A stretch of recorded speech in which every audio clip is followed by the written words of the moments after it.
सोलापूर विधान परिषद निवडणुकीसाठी उद्या 18 जून रोजी मतदान प्रक्रिया पार पडणार आहे। उद्या होणाऱ्या मतदान प्रक्रियेसाठी मतपत्रिका, मतदान पेटी आणि इतर साहित्य घेऊन पोलिंग पार्टी मतदान केंद्राकडे रवाना झाली। 3 पोलीस कर्मचारी, 1 बंदूकधारी पोलिसांच्या सुरक्षेत हे साहित्य घेऊन कर्मचारी रवाना झाले। सोलापूर विधान परिषद निवडणुकीसाठी 615 मतदार मतदानाचा हक्क बजावणार आहेत। यासाठी जिल्ह्यातील 6 ठिकाणी मतदान केंद्र असणार आहेत। दरम्यान उद्या होणाऱ्या मतदान प्रक्रियेसाठी मतदारांनी मोठ्या संख्येने मतदान करावे असे आवाहन जिल्हाधिकारी एस कार्तिकेयन यांनी केले। उद्याच्या निवडणुकीसाठी आज सकाळी शेवटच्या ट्रेनिंग सगळ्या पोलिंग पार्टीला आम्ही घेतलेली आहेत आणि डिस्पॅच सुद्धा आता हळूहळू गेलेली आहेत। आता 6 टीमपैकी माझ्या माहितीप्रमाणे 3 टीम गेलेली आहेत, अजून 3 टीमचं चेकिंग चालू आहेत।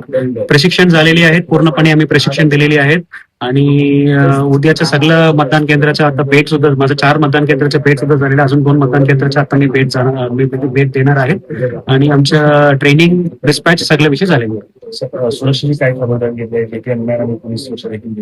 डिस्पॅचच्या प्रत्येक पोलिंग पार्टी सोबत 2 सुरक्षा रक्षक दिलेली आहेत। या व्यतिरिक्त प्रत्येक मतदान केंद्रामध्ये सुद्धा आपण बंदोबस्त लावलेली आहेत। या व्यतिरिक्त पारदर्शक पद्धतीने मतदान पार पडण्यासाठी आम्ही प्रत्येक मतदान केंद्राच्या आत आणि बाहेर सुद्धा आम्ही वेब स्ट्रीमिंगच्या प्रक्रिया आम्ही सुरू केलेली आहे। या व्यतिरिक्त तिथे सीसीटीव्ही सुद्धा आम्ही प्रयोग केलेली आहे आणि ऑब्झर्व्हर सर आणि मी स्वतः उद्या सगळं 6 पैकी 6 मतदान केंद्राच्या पूर्णपणे आम्ही खात्री करणार आहोत। सकाळी 8 वाजल्यापासून मतदान सुरू होणार आहे। मतदारांना काय आव्हान असणार? जास्तीत जास्त टक्का वाढावा यासाठी?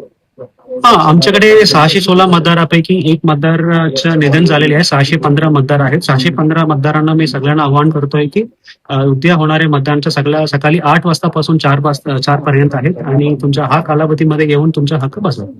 सर, ज्या पेनची आपण गोष्ट केली होती की जांभळ्या रंगाचा, जांभळ्या शाईचा पेन आहे, तो म्हणजे बाजारात उपलब्ध होतोय का? फक्त इलेक्शन कमिशन मतदान आपल्याला मतदानचा पसंती क्रमांक टाकताना आम्ही देणारे म्हणजे निवडणुकीतून येणारे जांभळी पेन मधूनच आपल्याला करावं लागेल। मतदान केंद्राच्या आतमध्ये इतर कोणाच्या काही पेन अलाव सुद्धा आम्ही करणार नाहीये आणि फक्त आम्ही देणारे म्हणजे निवडणूक आयोगाकडून प्राप्त झालेल्या जांभळी पेन सुद्धा वापरूनच पसंती क्रमांक टाकायला पाहिजे। सोबत आयडी कार्ड मतदान करण्यासाठी आपल्याला फक्त 2च आयडी कार्ड ओळख देण्यासाठी आपल्याला द्यावं लागेल। एक म्हणजे इलेक्शन कार्ड आणि दुसरा स्थानिक स्वराज्य संस्थाकडून प्राप्त झालेले आयडी कार्ड। ह्या 2 आयडी कार्डच ओळख देण्यासाठी आणि आणावं लागेल। या व्यतिरिक्त कोणते आयडी कार्ड आम्ही ऍक्सेप्ट करणार नाही। ह्याबद्दल उमेदवारांना सुद्धा खात्री सांगितलेली आहेत। या व्यतिरिक्त 615 लोकांना, प्रत्येक लोकांना आम्ही कॉल करून सुद्धा याच्याबद्दल माहिती दिलेली आहे। नाही, काही व्यवस्था नाहीये, असं काही तरतूद नाहीये आपल्याला। त्यांनी मतदानासाठी स्वतः यायलाच पाहिजे। आपण मॅक्सिमम त्यांना इथे एक हेल्थ टीम, प्रत्येक मतदान केंद्रामध्ये एक हेल्थ टीम दिलेली आहे। या व्यतिरिक्त व्हीलचेअरच्या सोयी सुद्धा आम्ही प्रत्येक मतदान केंद्रामध्ये दिलेली आहे।